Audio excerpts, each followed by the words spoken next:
Perkenalkan, nama saya Madeni Nikanita Indiani dengan NPM 227115057. Di sini saya akan menyampaikan materi mengenai teori komunikasi massa. Stephen Whittington tahun 1992 mengelompokkan teori komunikasi massa menjadi teori makro dan teori mikro. Teori makro adalah teori dan pendekatan yang menyelidiki dan menjelaskan kaitan antara media institusi lainnya. Teori mikro adalah teori dan pendekatan yang menitikberatkan pada kaitan antara media dan khayalat. Kaitan yang dimaksud dapat berupa isi media yang dikaji dan dijelaskan dalam sejumlah teori dan analisis isi. Teori makro, teori yang menekankan pada pengaruh media massa terhadap masyarakat.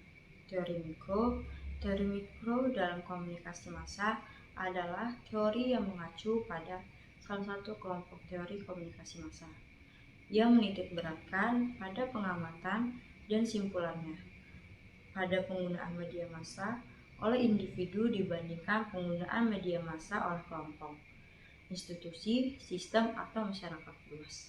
Teori mikro, Patty M. Falkenburg, DKK, tahun 2016, mengorganisasikan teori mikro dalam komunikasi massa berdasarkan asumsi dasar masing-masing teori.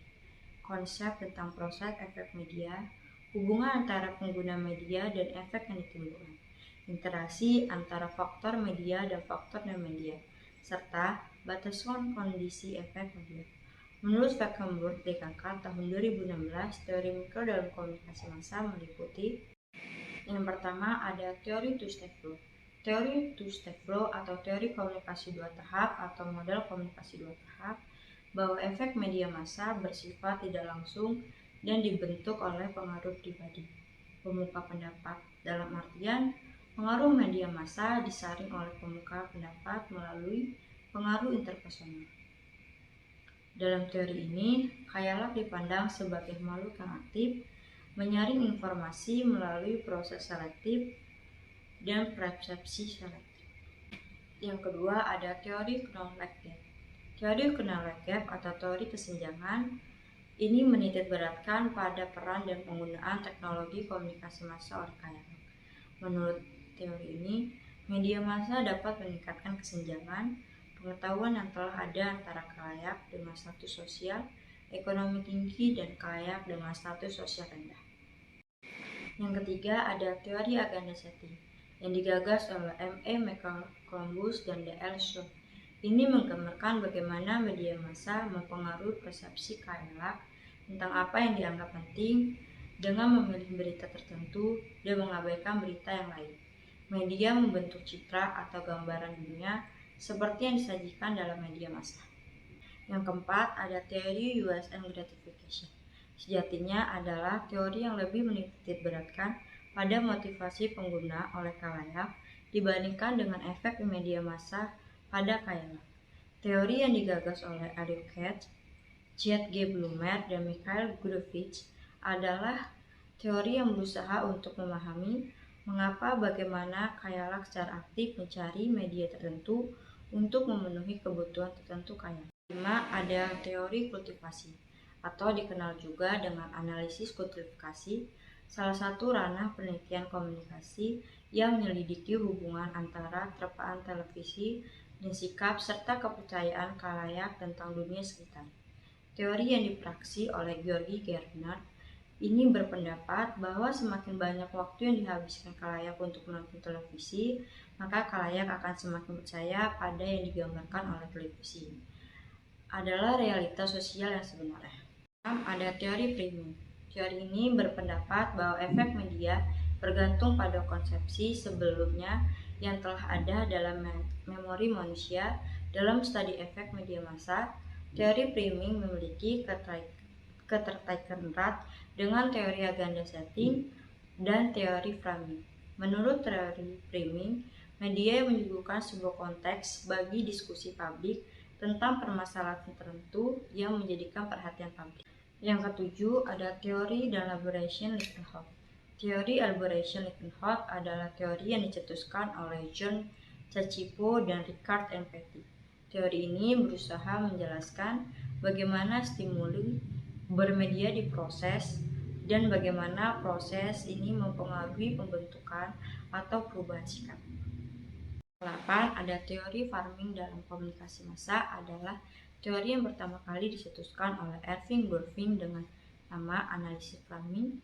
Teori ini membahas tentang bagaimana media menyuguhkan sebuah titik perhatian pada suatu topik dan lingkungan tertentu untuk kemudian menempatkan di dalam bidang makna yang pada akhirnya mempengaruhi persepsi kalian. Yang kesembilan, ada teori sosial kognitif.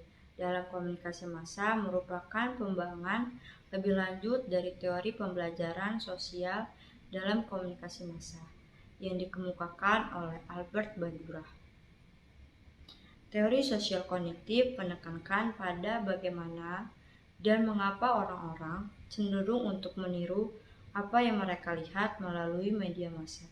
Teori ini menitikberatkan pada kapasitas manusia untuk belajar tanpa melalui pengalaman secara langsung. Yang ke-10 ada model limited capacity. Adalah teori yang mengasumsikan bahwa manusia memiliki kapasitas yang terbatas dalam mengelola informasi yang berkaitan dengan pesan media dan proses pengingatan pesan media. Sebagaimana teori komunikasi massa lainnya, teori ini juga berakar dari psikologi. Asumsi yang paling mendasar tentang pengelolaan informasi adalah 3 dimensi. Pengolahan kognitif yang meliputi encoding, penyimpanan, dan pengingatan kembali. Yang ke-11 ada teori reinforcing spiral. Teori reinforcing spiral atau mode reinforcing spiral adalah salah satu mode spiral efek media massa yang secara umum menitikberatkan pada bagaimana orang-orang cenderung untuk memilih saluran media dan isi media tertentu yang dapat memperteguh minat, nilai, dan kepercayaan mereka. Manfaat teori mikro. Yang pertama, kita dapat mengetahui dan memahami pengertian teori mikro dalam komunikasi massa. Yang kedua, kita dapat mengetahui dan memahami sejarah teori mikro dalam komunikasi massa. Dan yang ketiga, kita dapat mengetahui dan memahami berbagai teori yang termasuk dalam teori mikro. Teori makro. Teori makro komunikasi massa mengkaji media massa dari sisi masyarakat dan institusinya. Makro memiliki pengertian dimensi yang memandang dari sisi media kepada masyarakat luas beserta institusi-institusinya. Sebagaimana telah dijelaskan di awal bahwa teori makro dan dimensi makro merupakan hal yang sama, di mana keduanya mengkaji antara hubungan media dan masyarakat menggambarkan keterkaitan antara media dengan berbagai institusi lainnya, seperti politik, ekonomi, pendidikan, agama, dan sebagainya. Konsep teori makro. Kategori teori makro komunikasi massa masuk ke dalam teori masyarakat, teori-teori aliran Marxisme, teori ekonomi politik, media, teori kritis, teori hegemoni, pendekatan sosial budaya, dan pendekatan struktur fungsional.